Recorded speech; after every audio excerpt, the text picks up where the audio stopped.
studies, we often focus on the language itself, the grammar, the vocabulary, the pronunciations, and so on. In sociolinguistics, however, gives you the chance to look at the context within which the language is spoken rather than the mechanic of the language itself. So why the context is matter? Ultimately, if you are learning language with the aim of using it, then it's worth considering the places and cultures tied to the language. You can learn so much about the language that you are learning by looking past the things that it's attached to.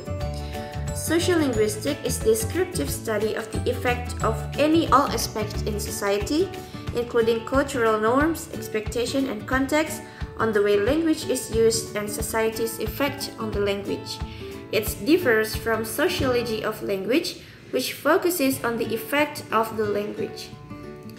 It also studies how language varieties differ between groups separated by certain social variables. For example, like ethnicity, religion, status, gender, level of education, age, and etc. And how creation and adherence to these rules is used to categorize individuals in social or socioeconomic classes. As the usage of the language varies from place to place, language usage also varies among social classes, and it is this sociolect that sociolinguistics studies. Sociolinguistics is the study of sociological aspect of language that is concerned itself with the part language plays in maintaining the social roles in the community.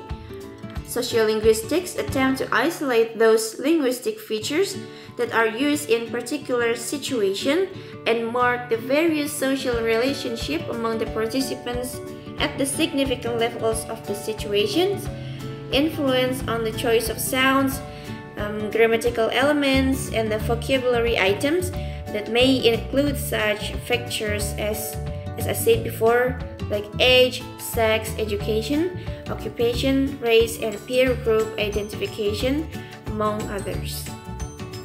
So, for example, an American English speaker may use such form as he don't know anything or he doesn't know anything, depending on such consideration as his level of education, race, social class, or consciousness, or the effect he wishes to produce on the person he is addressing. In some languages, such as Japanese, there is an intricate system of linguistic form that indicate the social relationship of the speaker or the hearer. So, social dialect, which exhibit a number of socially significant language forms, serve to identify the status of the speakers. This is especially evident in England, where social dialects transcend regional dialect boundaries. Sociolinguistics, the study of the sociological aspect of language, concerns itself with the part language plays in maintaining the social roles in community.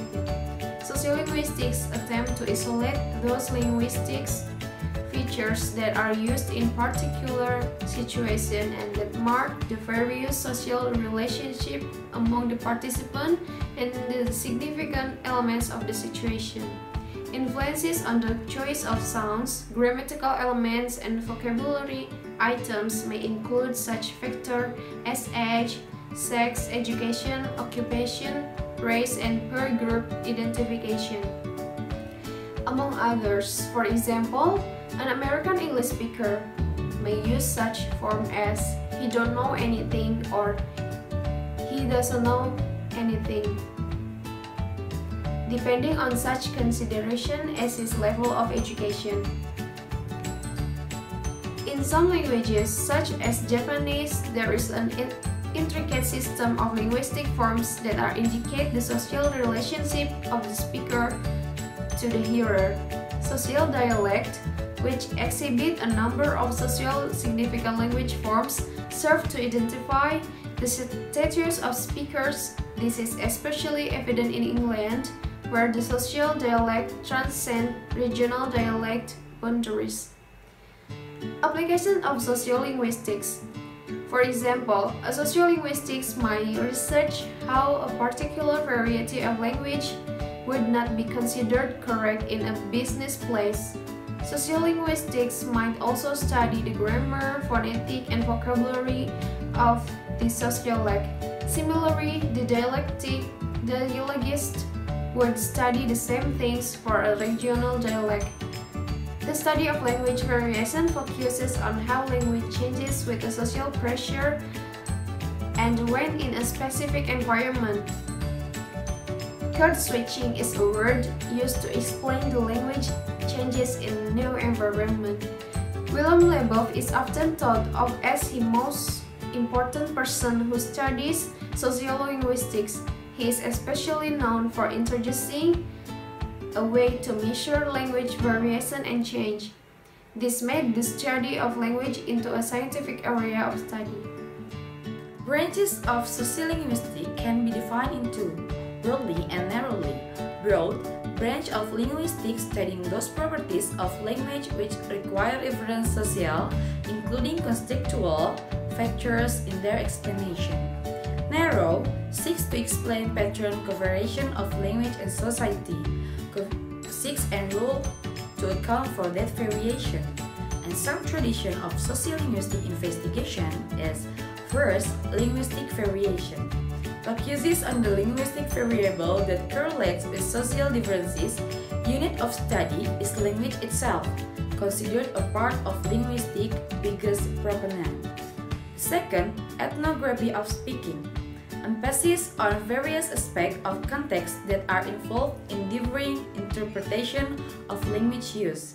Unit of analysis is not language itself, but rather the user of language, such as the speech community, generally considered part of sociology or anthropology. The third is language planning. Emphasis on practical aspects of this study, much about language content issues and language use in education. For all these branches of sociolinguistic awareness that variation exists on the group level as well as on the individual level. For the individual, a whole set of linguistic resources. First, linguistic repertoire, a person linguistic resources. For an individual, depends on social history and social network. Part of this repertoire include vernacular, the most basic, little learned variety of language. It's the least subject to self-monitoring and the least likely to change over one's lifetime. Superpose, and the second is superposed varieties, little learned varieties of speech used in more formal